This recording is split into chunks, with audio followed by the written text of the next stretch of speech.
तमिलनाडु में वक्फ बोर्ड द्वारा एक संपत्ति पर कब्जा करने का चौंकाने वाला मामला सामने आया है। वहां हिंदू बाहुल्य आबादी वाले एक पूरे गांव को वक्फ संपत्ति घोषित कर दिया गया है।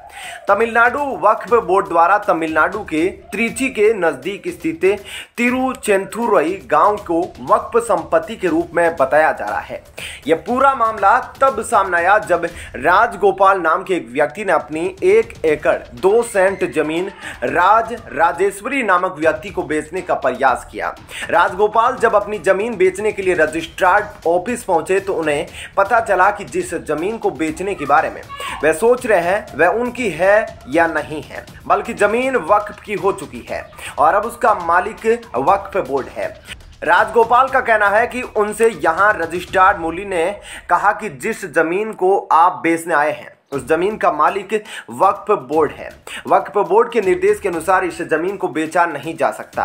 आपको चेन्नई में वक्फ बोर्ड से अनापत्ति प्रमाण पत्र प्राप्त करना होगा। इस पर राजगोपाल ने पूछा, साल 1992 में खरीदी गई जमीन को बेचने के लिए वक्फ बोर्ड से अनापत्ति प्रमाण पत्र प्राप्त करने की आवश्यकता क्यों है? राजगोपाल के इस सवाल पर तमिलनाडु वक्फ बोर्ड से राजगोपाल को 250 पन्नों का एक पत्र दिखाते हुए रजिस्ट्रार ने कहा, तिरुचेंथुरई गांव में किसी भी भूमि की बिक्री के लिए चेन्नई में वक्फ बोर्ड से अनापत्ति प्रमाण पत्र की आवश्यकता होती है।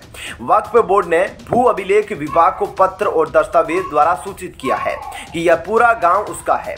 यह भी कहा जा रहा है कि जो व्यक्ति गांव की जमीन के लिए रजिस्ट्रेशन कराने के लिए आते हैं उन्हें वक्फ बोर्ड से अनापत्ति प्रमाण पत्र प्राप्त करना पड़ेगा।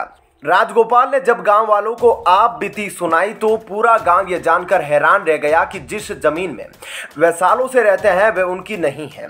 ग्रामीणों ने सोचा कि वक्फ बोर्ड पूरे गांव का मालिक होने का दावा कैसे कर सकता है जब उनके पास आवासीय और कृषि दोनों के लिए उनके पास जमीनों के आवश्यक दस्तावेज है।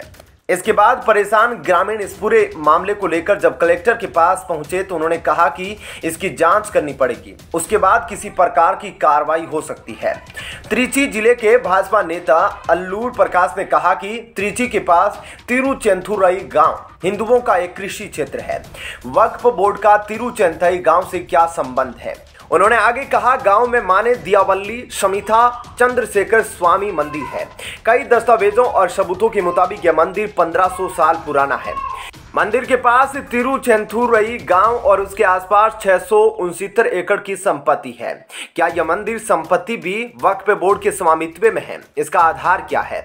वक्फ बोर्ड बिना किसी बुनियादी सबूत के कैसे घोषणा कर सकता है कि यह जमीन उसकी है, जबकि गांव के लोगों के पास जमीन के आवश्यक दस्तावेज? ऐसे में आपका इस खबर पर क्या कहना है, जरूर बताएं। धन्यवाद।